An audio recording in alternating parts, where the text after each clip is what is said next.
Este programa tem o apoio de GMS Store, o teu especialista Apple. Se adoras o iPhone, vais amar o Mac.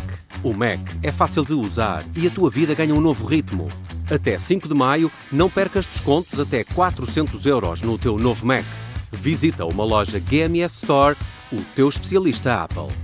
Mais informações em gmsstore.com. Esta é a história do dia da Rádio Observador. Qual a estratégia da China ao desafiar Donald Trump a entrar numa escalada da guerra comercial?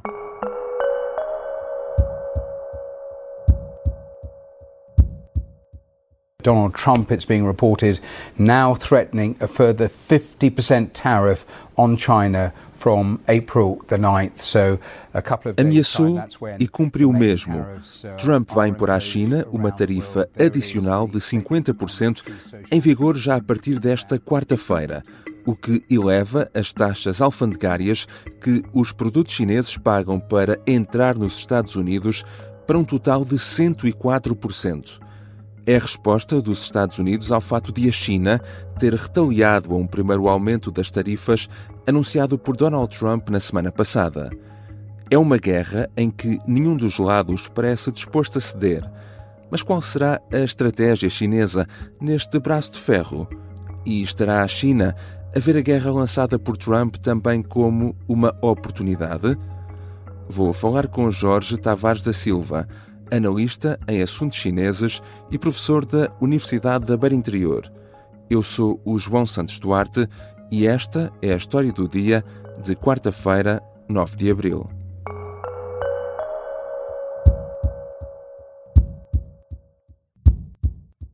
Bem-vindo, Jorge Tavares da Silva. Olá, João. Obrigado pelo convite. Vamos começar por tentar dar aqui também algum contexto. Esta questão da guerra comercial entre os Estados Unidos e a China não é de agora, deste pacote de tarifas mais recente anunciado por Donald Trump. Já vem de trás, não é?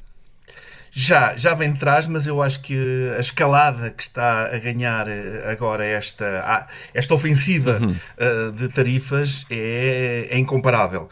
E, portanto, vem de alguma forma de se verificar que o primeiro pacote de tarifas que foram aplicadas no primeiro mandato de Trump e até mesmo no próprio mandato de Joe Biden não teve o efeito pretendido. Inclusivamente criou aquilo que se chama o efeito de desvio de comércio, ou seja, um conjunto de tarifas que foram aplicadas para as exportações chinesas. Na realidade, o que provocou foi que algumas empresas chinesas aproveitaram e foram para outros mercados, nomeadamente o Vietnã e outros países da Ásia, para depois exportarem para os Estados Unidos. Ora, estas tarifas em grande escala, apanhando tantos países ao mesmo tempo, visam precisamente afetar esse comércio um bocadinho diversificado pelo mundo e, portanto, tem aqui uma dimensão e uma escala que não se compara.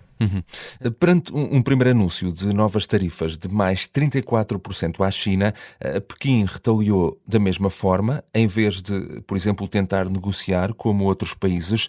Anunciou também outras medidas, como controlos de exportação de minerais de terras raras e restrições comerciais a certas empresas americanas, o que levou agora os Estados Unidos e Trump a anunciarem esta nova subida de mais 50% nas tarifas. Mas da parte da China, o que é que nos indica esta posição de força por parte dos chineses? É uma China mais confrontacional, se quisermos, e, portanto, não é aquela China dos anos 90 que muitas vezes, enfim, se acabava por conceder algumas das reivindicações, nomeadamente quando era confrontada com questões de direitos humanos e outras, muitas vezes, enfim, tornava-se, no fundo, não afrontava o poder dos Estados Unidos, e agora é uma China com um poder, de alguma forma, ganho do ponto de vista comercial, e, portanto, agora atreve-se, se quisermos, podemos dizer assim, atreve-se, no fundo, a confrontar os próprios Estados Unidos e também, é importante dizer, respondendo internamente para a sua população. Um partido comunista fraco, certamente que não será bem visto por parte da população e, portanto, acaba por ser uma necessidade também de ser forte perante o seu povo. Mas é um facto de há muitos anos que há um desequilíbrio na balança comercial e que a China vende muito mais para os Estados Unidos do que o contrário. Pequim estará, de certa forma, confiante no fato de, enfim, os Estados Unidos poderem depender mais da China do que propriamente a China dos Estados Unidos? Eu não diria exatamente assim. A verdade é que as duas economias elas são de alguma forma interdependentes. É verdade que do ponto de vista comercial nós estamos a falar da principal potência comercial do mundo. É uma grande exportadora. E os Estados Unidos é o grande consumidor global. É muito interessante este paralelismo entre as duas potências. Elas na verdade são interdependentes uma e outra e portanto elas precisam de alguma forma de cooperar do ponto de vista comercial. Agora, se tivermos uma grande política de travar as exportações chinesas, eu acho que aí a China, até porque tem alguns indicadores económicos internos que são, nomeadamente a falta de confiança e outros, pode vir a perder do ponto de vista comercial se essa barreira continuar com esta elevadas como estão. E, portanto, eu acho que acabam por perder os dois neste processo, sinceramente, acaba por ser assim. Agora, o que a China, e como eu já disse anteriormente, o que a China vai tentar fazer é encontrar alternativas, sobretudo no sul global, para minimizar este efeito das tarifas americanas. Já regressamos à conversa com Jorge Tavares da Silva, especialista em assuntos chineses. Na segunda parte vamos continuar a falar do que poderá ser a estratégia da China, mas também de onde podem ficar os europeus no meio desta guerra comercial.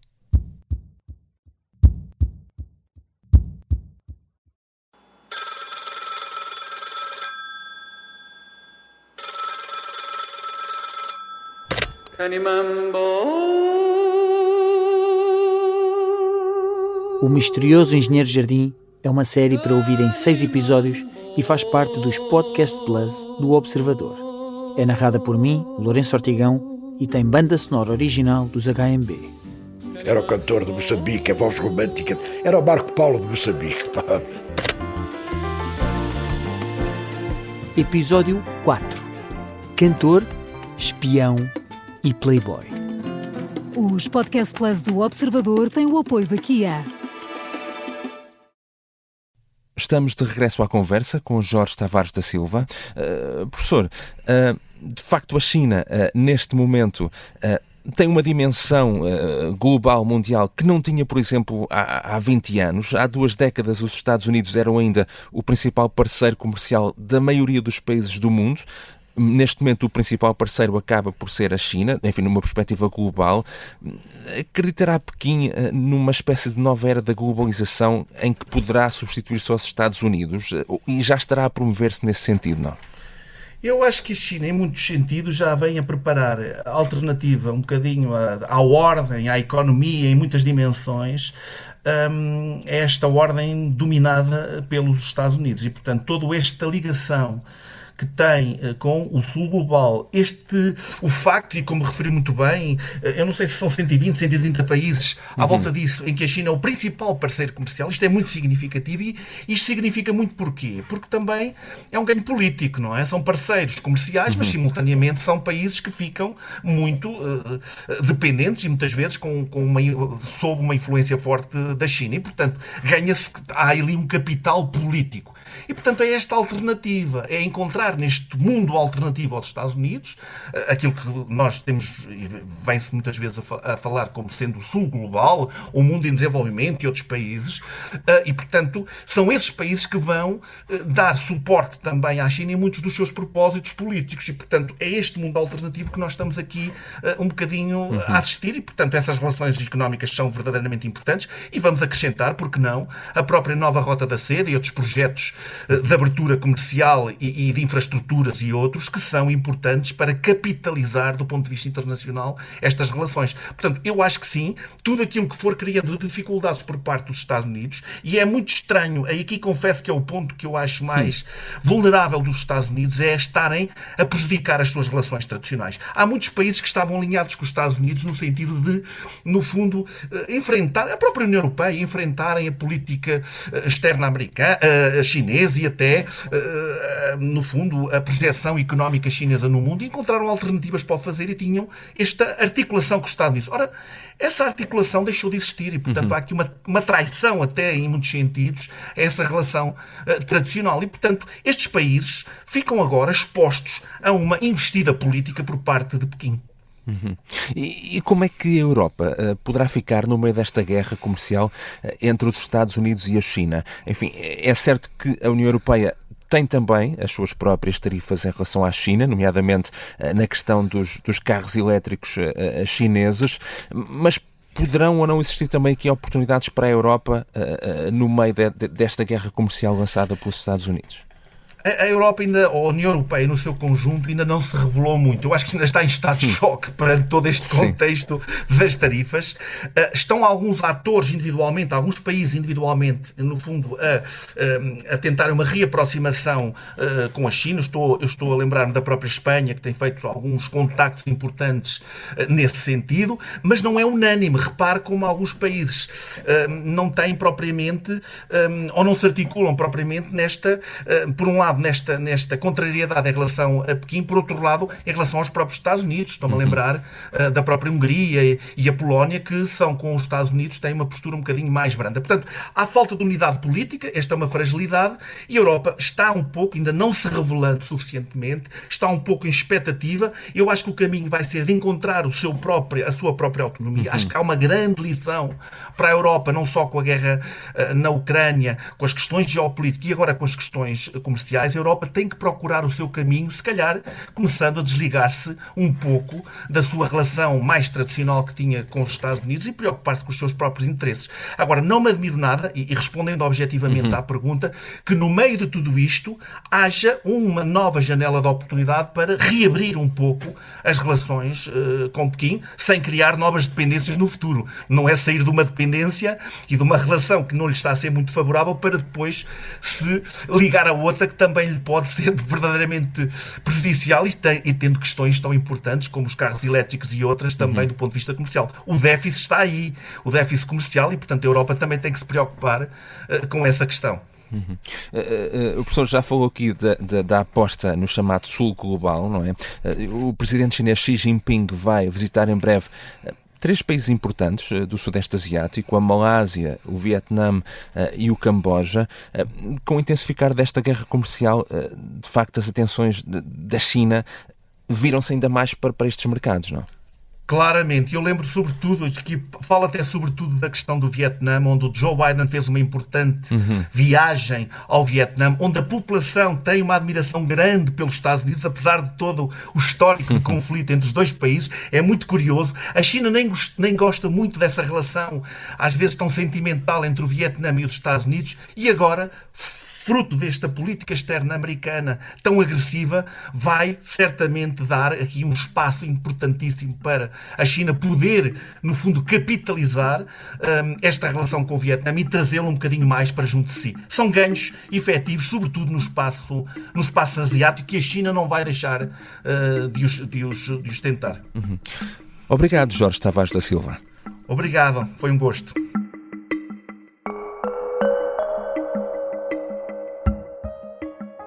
Jorge Tavares da Silva é especialista em assuntos chineses e professor da Universidade da Beira Interior. A fechar, 3 notas ainda a ter em conta esta quarta-feira. Começa hoje, em Lisboa, o julgamento do processo Saco Azul, um processo que envolve, entre outros, a SAD do Benfica e o ex-presidente Luís Filipe Vieira. Vieira é acusado de 3 crimes de fraude fiscal qualificada e 19 de falsificação de documentos. A guerra entre Elon Musk e Jeff Bezos faz-se cada vez mais no espaço. A Amazon vai pôr em órbita hoje os primeiros 27 satélites do projeto Kuiper. O objetivo é montar uma constelação capaz de fornecer serviços globais de internet e competir com a Starlink da SpaceX, que é detida por Musk. E a terminar, uma sugestão. Se gosta de cinema, começa hoje a Festa do Cinema Italiano. Decorre em vários cinemas de Lisboa até 17 de abril, mas depois disso a programação vai estender-se também a mais de 20 cidades do país. Esta foi a história do dia. A sonoplastia é de Pedro Oliveira. A música do genérico do João Ribeiro. Eu sou o João Santos Duarte. Até amanhã.